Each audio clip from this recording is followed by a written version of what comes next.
from Yutan, Miss Michelle Marilia. Ngayon po nag-ambis sa ato na tanan, lalo na barangay captain. Salamat sa pagtugot na magplasa sa mga ate na mga bisita. Salamat sa inyo. Salamat sa inyo sa pag-attend. Naging party ka mo sa birthday ko.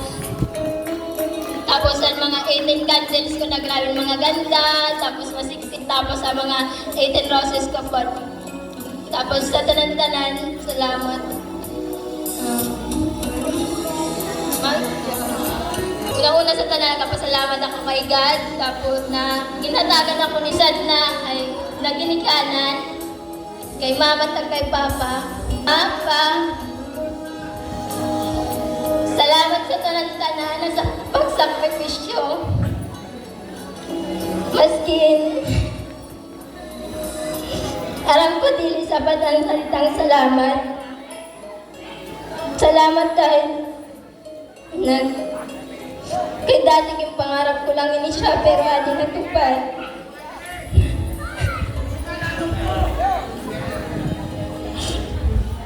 Salamat sa lahat ng mga tao.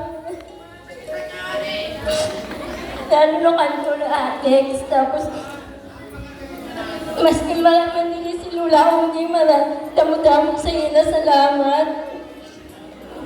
Kung palang gamay ako sa pamilya ko, mas pinunungan ninda.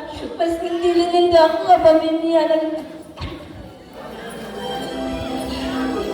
Mas hindi ninda ako kapamilya. Damang-dama ko ang pagmamahal ninda.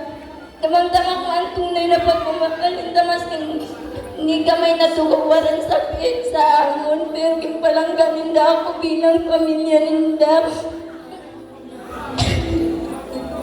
Salamat sa tanan na puling, lalo na kanula unitab kan Lolo Alex. Tapos pa, salamat. Salamat kay nakita ko yung kalibutan dahil sa inyo.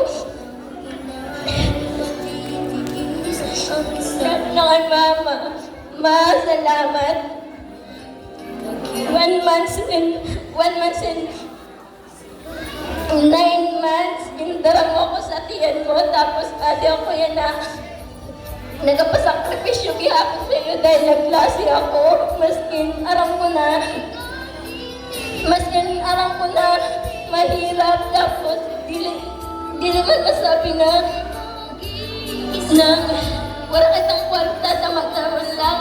Minsan, aram ko na ginakapoy na kamo, pero wala kamo nagreklamo. Nireklamo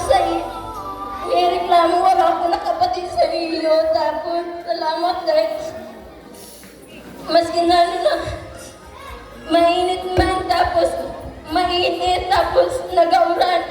Minsan ang kita ta kamo nagatrabaho gihapon.